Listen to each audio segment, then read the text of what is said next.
I'm here with George Pringle, Last FM Christmas Party.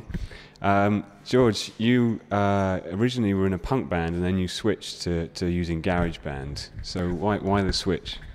Because I'm a really bad guitarist and I got bored of rock music and acoustic music, and most of the stuff I was listening to wasn't at all rocky per se. So yeah, I guess I got really into electronic music and thought I'd quite like to make it myself, so I taught myself.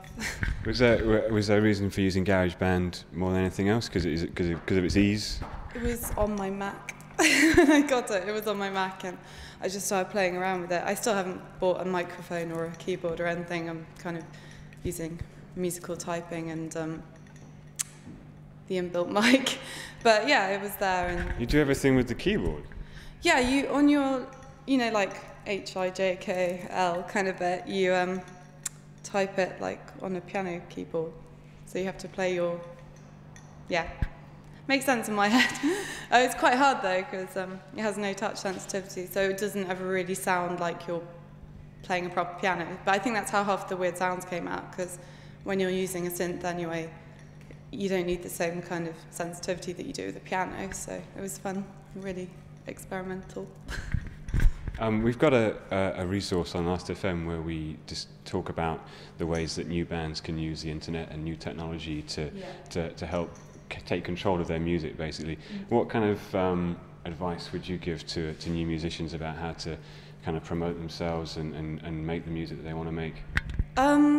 Just do it really gradually, and because when I started out my MySpace, it was on acoustic music and it was really singer-songwritery, and I kind of went through the whole transition into electronic music, and it was great because I didn't have to do that in front of lots of people. It's not like I had a record deal, so I think just be experimental and do it your own way, and just sort of keep trying out new stuff on people and be really vocal and responsive. I think you have a lot of control over your image and what you make and what you want to put out before you're even signed nowadays, which is just great. Whilst most people come and see you at a rubbish gig now, they might just stumble across you on the internet and you're kind of in your own domain there and it's your rules. So I think that's a really great thing. But yeah, I just keep doing it. You talked there about being signed and so forth. I mean, is that something that you're interested in, or do you just want to keep doing what you're doing? Depends how long I can deal with living on soup. No, I'm joking. I think if you can do it and not have to sign to a major label, that's great. But a lot of people can't after a certain point, just because you need the money and you need the funding. But I don't think people are really taking many risks in terms of signing, so I think there's loads of new ways of putting out music that mean that you can still recoup money. Not as much as if you had some huge beast funding you loads of money, but yeah, and in that sense you do have a lot more control, because you can just kind of do it slowly and how you want, and kind of stay around a bit longer in some ways, I think. But yeah, there's loads of ways of doing it, and if you can find a way of doing it without having to owe a record company 5 albums which you're not capable of delivering, then that's really great. And I think that's quite empowering. But I think the problem is the money. It's always going to be the money. But there will be a way one day. I think at the moment the music industry is just totally in upheaval. It's like online versus old notions of how everything's put out. And I think everyone's having to think really hard. So I'm sure there'll be a way of kind of... Yeah, I mean, that's something that you seem to be becoming, kind of maybe inadvertently, a sort of poster girl for this kind of new way of doing things. A lot of people have talked about artists in the past, like Lily Allen or Kate Nash, whoever, who have supposedly come from nowhere through their MySpace pages, but they actually already had record deals or whatever. Yeah. Whereas you seem to actually be doing it quite organically, and I mean, do you think you're ready to be that kind of the icon for the proper MySpace age? Vive la révolution, or whatever, sorry. Yeah, maybe. That could be fun. I think as long as there's enough people that want to do that, then that's good. But yeah, I'd like to be able to inspire people to try and do it their own way and not kind of, sending your demos to A&R people is the worst thing you can do from your band. Don't ever send your demo to an A&R department, because it just makes you seem desperate. it's just, I don't know, like I remember when I was in a band, we were like, we're going to make a demo, we're going to send it. This was actually before the proper MySpace thing, and we're like, we're going to send it to all these people, they're just going to listen to it and be blown away, and they're going to sign us immediately, and it just didn't happen. So it's just much better to make them come to you. Just keep doing your thing and do it independently, and then wait for all the snakes in the grass to come out. That's all I say.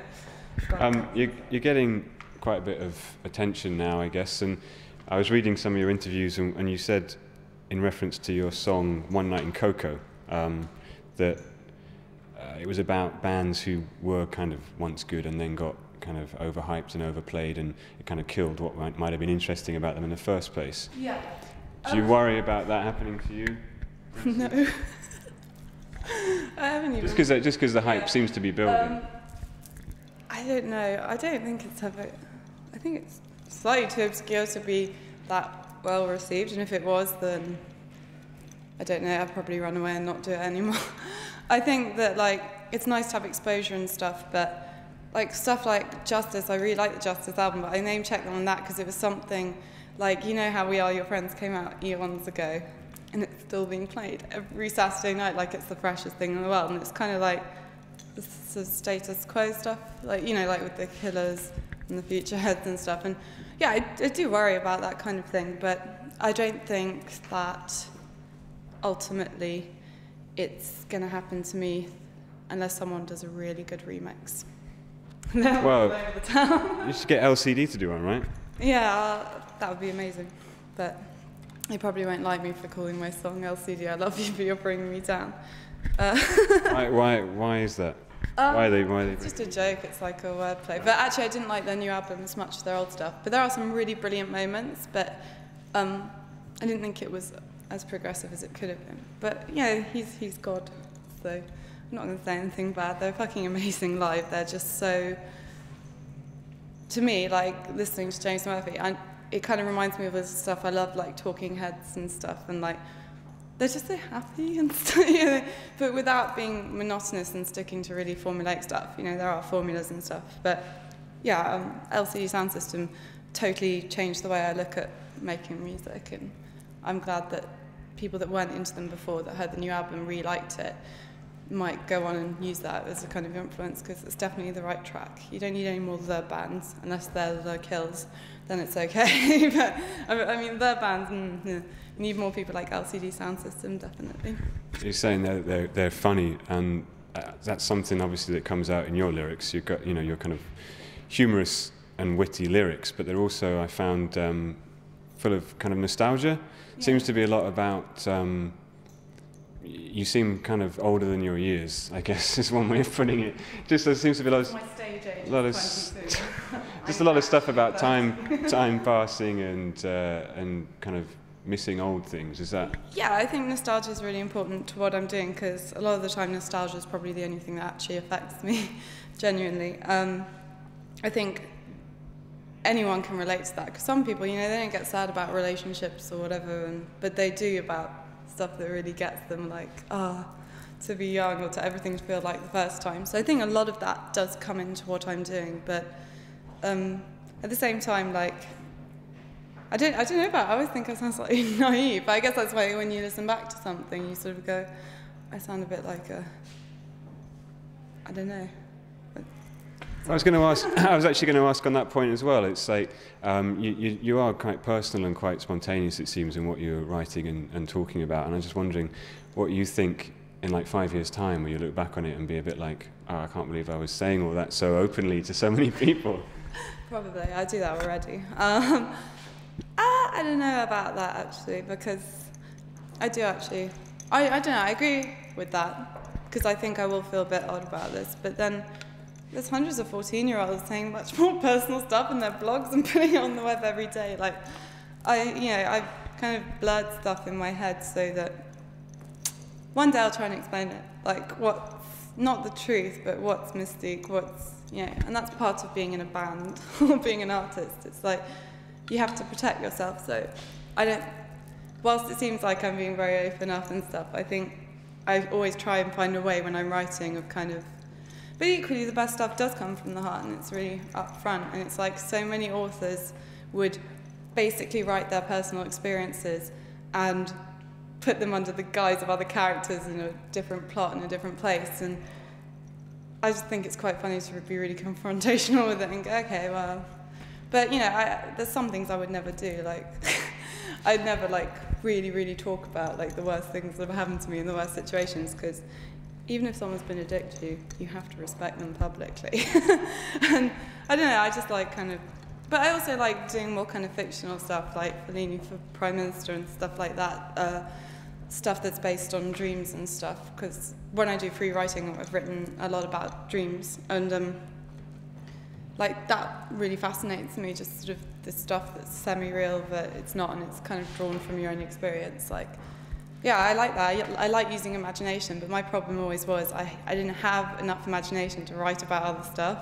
Like in English class, my teacher would be like, oh, you're really good at writing, but write about something you know. And I was like, I'm going to take this to a really massive degree. Because, I used to try and write all these stories about cowboys or like kids in the States, and trying to use the language and stuff, and I just couldn't do it, and it just seemed really natural to kind of write about something that I could connect with specifically without having to use metaphors and turn it all into these kind of trim little verses where, it can mean anything to anyone. Yeah, I'm actually more interested in people's real experiences. Like, the songs that you listen to and someone's just like, it's just a completely different world. Like last night I was listening to Pixies and I was thinking, this is a world I have no idea about, and that's why it's so fucking great, because it's not immediately interpretable by me, and that's what I like. Right, because a lot of people would say like bands who get massive like Keane and Coldplay or whatever, they make willfully kind of vague lyrical conceits so that everybody thinks that they can appreciate and communicate, and that may be why they get to the status that they're at. I think that's probably true. What it must be pretty terrifying to go up on stage on your own with just your iPod. Where did you get your... explain actually first to people what the live show is all about, so that people get an idea of what you actually do. My live show is about, I can do this on my iPod and I don't need to play an instrument. It's kind of like karaoke, but it's kind of like taking the piss out of the audience, but it's not. If you actually think about it, like playing a guitar or something with the amount of words, it's really hard rhythmically. And I did think, people will receive me a lot better if I actually get a synth and sit down and play the synth parts, because it looks like I'm doing something, right? But fundamentally, I wouldn't really be doing much, because I'd be playing it once and then looping it, and then maybe adding, because everything's so simple and basic, and it's mainly about the words. Like, the music is kind of there as punctuation. It's not a straight up big beast of a force. And if it does actually turn into something where people actually like music, that's an accident, because I'm not a musician. Like, this is a kind of art project for me. This is like one way of self-expression. Like, I've done loads of different things, so this won't go on forever. This will stop and then it will turn into sort of video or photography projects or whatever. This is like about this age now and stuff, but basically the live thing, it's hard going on stage, I'm gonna be honest. Like, and if I feel like people are talking really loud over me, or I get really upset, and I actually started crying on stage once, and I was like, this is not me, I do not cry on stage. I got in a total huff, and I didn't even have the guts to walk off stage. I just kind of stayed there until the end of the song and then went But no, like thicker skins and stuff, a lot of people don't like it. I'm not here to be liked. That's not the reason I would ever do this. So to me, doing gigs is difficult, but it's necessary because no one's doing anything like it. So you think that's your main motivation, just because you don't see anyone else doing anything? I see rappers and MCs and stuff, but I'm not really doing this to be cool either. I'm totally making myself seem like a bit of a dork, if anything. So do you know what I mean? I don't know, it's just about trying to express myself, and that's becoming a lot more fun. But I think I'm glad this year I've done 65 gigs. I've actually counted them the other day. People still think I've done about 12, but I'm glad, because it gets easier each time, even if it's awful. And, that helps a lot, because if I don't do a gig for a month, I just feel totally lost when I go off on stage again. But I was going to use projections, and I have used them, and that had such an impact, because that was, like, to me, putting another dimension into the whole experience. And it was great. I was a lot more confident as well because you have all these brilliant colours from the photographs and you don't need the stage light and it just kind of goes over your face, and it was really fun. So when I have money to buy a projector, it's going to be really different. It's just right now I'm paying my dues. Well, if people want to see you in the new year and the rest of 2008, are you doing more gigs coming up? Yeah, I'm not gigging in January, but I will be because I've got EP coming out in February, so then there'll be gigs. And then I got another EP coming out after that, and then I'll hopefully have an album together by the end of the year, which might be the best of the EPs with bonus stuff. But yeah, like how many people are going to buy the EPs? I'll just rip it off my friend if I were you. That's a great point. That's a great bit to end there, I think. I haven't got a CD in 10 years. I'm not joking. Okay. Thank you very much. Thank you. Cool. Thanks for that.